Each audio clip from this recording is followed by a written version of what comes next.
ప్రభుత్వం గురించి ఏం చెప్తారు? రాజమండ్రి ఎమ్మెల్యేగా గత వైఎస్ఆర్ కాంగ్రెస్ పార్టీ ప్రభుత్వం మంచి చేసిందా ప్రజలకి? లేదంటే ఈ కూటమి ప్రభుత్వం పరిపాలన అందిస్తుందంటే ఏమంటారు? కానీ కూటమి ప్రభుత్వం అన్నిట్లోనూ ఫెయిల్ అయిందండి. ఇప్పుడు విద్యా వ్యవస్థ దగ్గరికి వచ్చేసరికి అమ్మఒడి గాని, ఫీజు రీఎంబర్స్మెంట్లు గాని, నిరుద్యోగ భృతి 3000 అని చెప్పారు. అది వేయలేదు. అమ్మఒడి అన్నారు, కొంతమందికి వేస్తున్నారు, కొంతమందికి వేయట్లేదు. ఇద్దరు పిల్లలు ఉంటే ముగ్గురు పిల్లలకి, నలుగురు పిల్లలకి, ఐదుగురు పిల్లలకి 10,000 అని చెప్పి బాణీ పాడేసేసరికి జనాలు ఏదో మాయలో పడిపోయి వేసేసారు. జగన్ గారు చేసిన ప్రభుత్వం గాని, జగన్ గారు చేసిన మైలురాళ్ళు అంటే అమ్మఒడి కానివ్వండి, ఫీజు రీఎంబర్స్మెంట్ కానివ్వండి, లేకపోతే మనకి ఉద్యోగాల గురించి, సచివాలయ ఉద్యోగాల గురించి కానీ, వాలంటరీ వ్యవస్థ గురించి కానీ అన్నీ కూడా ఆయన చేసినట్టుగా ఎవరు చేయలేరు. ఏ నాయకుడు కూడా చేయలేరు. ఈ రోజు తమిళనాడులో విజయ్ గెలిచాడన్నా జగన్ గారు కటౌట్ పెట్టుకుని గెలిచేశాడు ఆయన. ఈ రోజు అంత మార్క్ అన్నది ఆయన క్రియేట్ చేసుకున్నాడు. ఒక్క ఆంధ్రప్రదేశ్ లోనే కాదు, మొత్తం యావత్ ప్రపంచం కూడా జగన్ గారి వైపు ఈ రోజు చూస్తుంది. ఎందుకంటే ఆయన సంక్షేమం అన్నది అలా చేశారు. సంక్షేమంతో పాటు అభివృద్ధి కూడా చేశారు. రాజమండ్రి ఈ రోజు కృష్ణలంక, మనం అది రిటర్నింగ్ వాల్ చూసుకుంటే మొత్తం కృష్ణలంక అంతా కూడా కొట్టుకుపోయే పరిస్థితి విజయవాడ. అలాంటిది కృష్ణలంక ఈ రోజు ఏ వరదలు వచ్చినా కూడా నిలబడుతుంది అంటే దానికి కారణం జగన్మోహన్ రెడ్డి గారు. ఈ రోజు సంక్షేమము అభివృద్ధి రెండు కళ్ళ కింద చేశారు. అదే ఇక్కడికి వచ్చేసరికి రాజమండ్రిలో ఏ నాయకుడు కూడా ఇప్పటి వరకు అభివృద్ధి చేసిన పాపాన లేరు.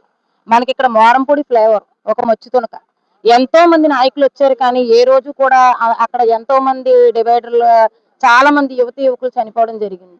ఎవ్వరు కూడా చేయలేదు. అలాంటిది మార్గాని భరతరామ్ గారు ఎంపీ అయిన తర్వాత రాజమండ్రిని అభివృద్ధి చేసిన తీరు చూస్తే మీరు, అది నిజంగా చాలా అంటే చాలా ప్రశంసనీయం. ఒక యువ ఎంపీ అయ్యుండి ఆయన చేసింది, ఒక అనుభవం లేదు, అనుభవం లేకపోయినా సరే 2 ఏళ్ళు కరోనాతో పోయినా ఆయన చాలా అంటే చాలా బాగా ఒక మారంపూడి ఫ్లైఓవర్ కానివ్వండి, ఎయిర్పోర్ట్ టర్మినింగ్ బిల్డింగ్ కానివ్వండి, ఈఎస్ఐ హాస్పిటల్, మెడికల్ కాలేజ్, ఇలా చూసుకుంటూ పోతే ఎన్నో మరెన్నో ఇంకా చేద్దురు. ఆయన అధికారంలో ఉంటే ఇంకా చేసి చూపించుదురు. కానీ దురదృష్టవశాత్తు ఈవీఎం అంటున్నారు. నిజంగా అది గన బయటపడితే మాత్రం నెక్స్ట్ జనాలే బయటకు వచ్చి కొట్టేస్తారండి.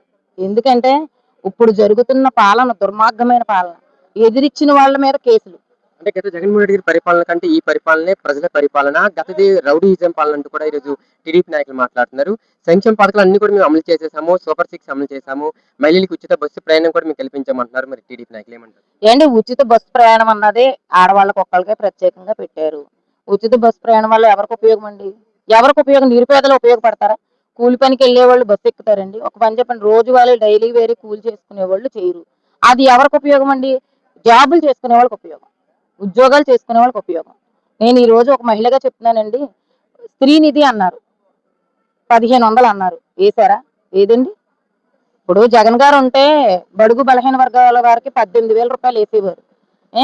నారీ బ్రాహ్మిన్స్ వేసేవారు, అటు చూస్తే ముస్లింస్ వేసేవారు, క్రైస్తవులకు వేసేవారు. ఒక కుల వివక్షణ అన్నది లేకుండా ఆఖరికి కాపులతో సైతం కాపునేస్తామని వేశారు. ఈయన ఏదండి చూపించమనండి? ఒక అమ్మఒడి తప్పించి ఈయన ఏం వేసాడండి? అమ్మఒడి కూడా ఏదో అరాకొరాగా వేసేసి ఏదో మామ అనిపించుకున్నాడు అంతే. ఆయన ఈ కూటమి ప్రభుత్వం పైన ఎవరైతే మాట్లాడుతున్నారో వారి పైన అక్రమ కేసులు పెడుతున్నారు. మీలాంటి మహిళలు, అంటే మీలాంటి సామాన్య ప్రజలు రోడ్డు మీదకి వచ్చి ప్రభుత్వం పట్ల ప్రశ్నిస్తున్న వారిని కూడా కేసులు బనాయించి పోలీస్ స్టేషన్ లో పెట్టిన పరిస్థితి. గత 5 ఏళ్ళ వైఎస్ఆర్ కాంగ్రెస్ పార్టీలో ఎటువంటి పరిస్థితి లేదు. ఏంటమ్మా ఎవరైతే మాట్లాడుతున్నారో పార్టీకి వ్యతిరేకంగా వాళ్ళని పోలీసులు లాకప్ చేస్తున్నారంటారా? ఏం జరుగుతుంది ఈ యొక్క శాంతి భద్రత ముఖ్యంగా? అండ్ ఇప్పుడు జగన్మోహన్ రెడ్డి గారే లోకేష్ బాబు లాగా, చంద్రబాబు నాయుడు లాగా ఆలోచించుంటే గత ప్రభుత్వంలో ఈ రోజు తెలుగుదేశం కూటమి ప్రభుత్వం నాయకులు బయట కాలు రగరేసుకుని తిరిగేవారు కాదు. జగన్ గారు గనక రాజారెడ్డి లాగా ఆలోచించుంటే ఈ రోజు ఎవరో కూడా బయటకు వచ్చి మా నాయకుల మీద, మా కార్యకర్తల మీద ఈ రోజు కక్ష తీర్చుకునే ప్రయత్నం అన్నది చేసేవారు కాదు. జగన్ గారు ఏంటంటే ఆయన ఒక నీతిగా, నిజాయితీగా, నిబద్ధతతో చేశాడు రాజకీయం అన్నది. వీళ్ళు అలా చేయట్లేదు. ఇప్పుడు ఎవరైతే ప్రశ్నిస్తున్నారో ఈ సంక్షేమ ఫలాల గురించి కానీ, గవర్నమెంట్ తీరుని గురించి కానీ ఎవరైతే అండగడుతున్నారో వైఎస్ఆర్సీపీ నాయకులు కానీ, కార్యకర్తలు కానీ అక్రమ కేసులు పెడుతున్నారు. దీనికి భయపడేది లేదు. ఇప్పుడు లోకేష్ బాబు రెడ్ బుక్ రాజ్యాంగం కాదు, అన్న కూడా ఇసుకుపోయి ఉన్నాడు. జగన్ అన్న కూడా రేపొద్దున రాజారెడ్డి రాజ్యాంగం చూస్తారు.